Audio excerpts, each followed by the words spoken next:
The prairie wind howled through the valley like an old ghost crying for justice. And the sun bled red across the endless horizon of the New Mexico plains. Dust swirled around the boots of a solitary man, Elias Carter, a quiet, weathered rancher, who had lived alone for nearly 10 years since war had stolen everything he ever loved. His cattle roamed free across the land, but his heart was chained by the silence of his ranch. Every morning was the same: coffee brewed on a cast-iron pot, a cracked Bible on the wooden table, and a stare at the empty chair across from him where his wife once sat. But on this day the stillness shattered. As Elias rode toward the western pasture, a flicker of something dark and swinging from a cottonwood tree caught his eye. His heart lurched. As he drew closer, the sound of the creaking rope groaned like death's whisper. Hanging from the thick branch was a young Apache girl, barely 14, her long black hair whipping in the wind. Her small hands were bound, and a crudely painted sign dangled from her neck. "White man don't forgive." Elias froze in his saddle, the air leaving his lungs in a sharp, bitter gasp. He dismounted slowly, boots crunching over brittle grass. Her feet barely touched the air, and her eyes, dark as coal, were half open, a tear still clinging to the corner. But when he placed his hand against her neck, a faint pulse kicked weakly. She was alive. Elias tore at the rope with his hunting knife, catching the girl before she hit the ground. She was light, too light, like a bird starved of flight. He laid her gently on the earth, whispering, "Hold on, little one. Hold on." The sign swayed beside them, dripping black paint like venom. Rage coiled in Elias's chest. He had seen cruelty on the frontier, but this was something worse. Someone had wanted not just to kill her, but to make her a message, a warning. But to who and why? As he carried her back to his cabin, he felt the weight of more than a body in his arms. He felt the weight of history, hatred, and a land that refused to heal. Hours passed before she stirred by the fire, wrapped in one of Elias's old wool blankets. Her breath came ragged, her wrists raw from the rope burns. Elias knelt beside her, offering a tin cup of warm water. She recoiled at first, fear flashing like lightning in her eyes. "Easy," he murmured, his voice soft, though it had long forgotten gentleness. "You're safe here." She hesitated, then sipped the water like a trembling fawn. Her name, she whispered through cracked lips, was Noya. She was the daughter of a proud Apache warrior who had been betrayed by settlers. She had seen her father dragged away in chains, her mother shot in the night, and her village burned to ashes. They hanged her for refusing to kneel. Elias listened in silence, every word a blade to his soul. He had once fought in the war, on the side of men who had driven her people from their lands. But, burning hotter than ever, "You don't owe me trust," he said quietly. "But I'll keep you safe." The girl stared at him, searching for the lie, but found only weariness. Outside, wolves howled in the distance, and the prairie seemed to hold its breath. But safety was not a promise easily kept in these lands. By nightfall, Elias saw torchlights flickering in the far hills. Men were coming. The same men who left the sign. They wanted to finish what they started. Elias loaded his rifle, his hands steady as stone. He'd lived alone for years, never asking for a fight. But tonight, the fight had found him. Noya sat by the fire, clutching the blanket, her small body shaking not from cold, but from the memory of the rope. Elias stepped outside, his shadow long against the dying sun. "Not tonight," he growled to the wind. "Not again." The torches grew closer, and so did the echo of hooves.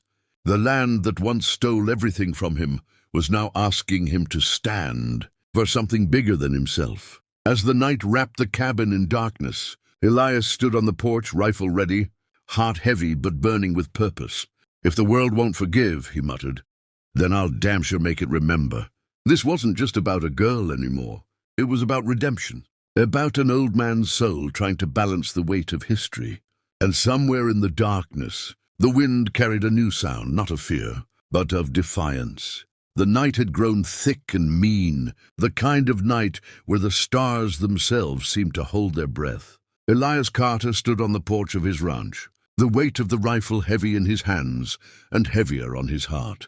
Out in the distance, The orange glow of torches crawled closer like a snake slithering through the dark. The men were coming. He counted at least 7 shapes on horseback. They weren't just passing through. They were hunting, and their prey was inside his cabin. Inside, Noya sat curled up near the hearth, wrapped in the wool blanket like a fragile ember refusing to die. The flicker of firelight painted her face with trembling gold.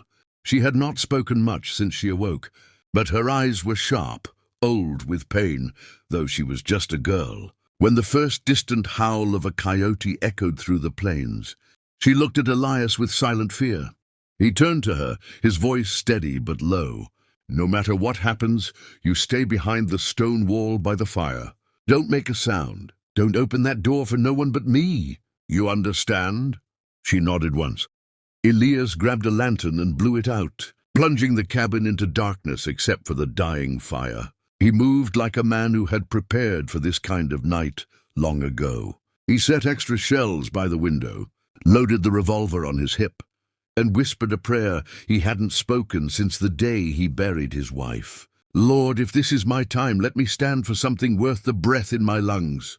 The riders halted at the edge of the fence line, torches swaying. One of them, a tall, broad man with a scar across his cheek, called out, "Carter, we know what you got in there.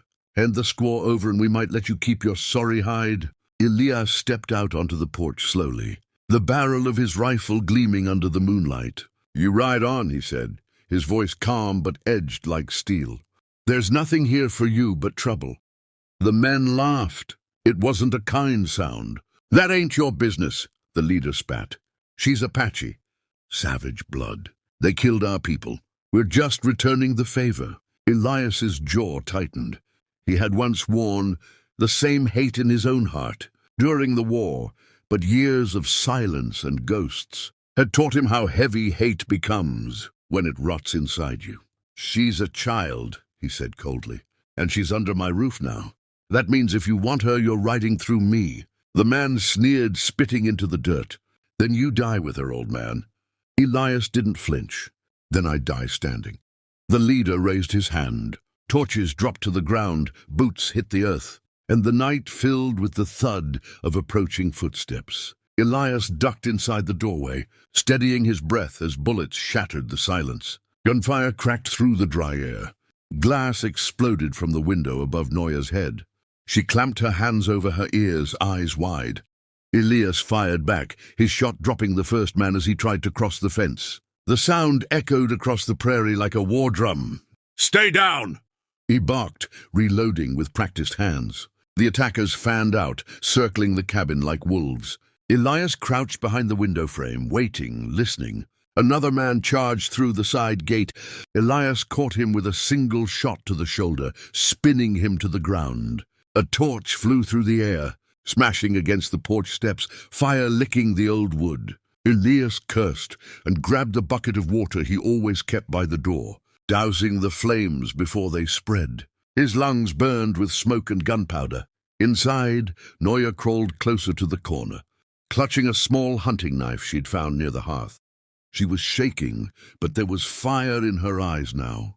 Not fear, fury. Elias took cover near the front door as 2 men rushed him together. He swung the butt of his rifle into one man's jaw, dropping him hard. The other lunged with a knife, but Elias caught his arm and slammed him into the railing with the strength of a man who'd worked the land all his life. The man slumped to the dirt, out cold. The leader remained on his horse, watching, waiting. "You're protecting the wrong side, Carter," he yelled. "No," Elias shouted back. "I'm protecting what's right." The leader raised his revolver, but before he could fire, Noya moved. Silently, barefoot, she slipped out through the back door and circled behind the corral. She was no ordinary child. She was Apache, born to survive. She picked up a rock and struck the leader's horse on the flank. The animal reared, throwing the man to the ground. Elias seized the moment.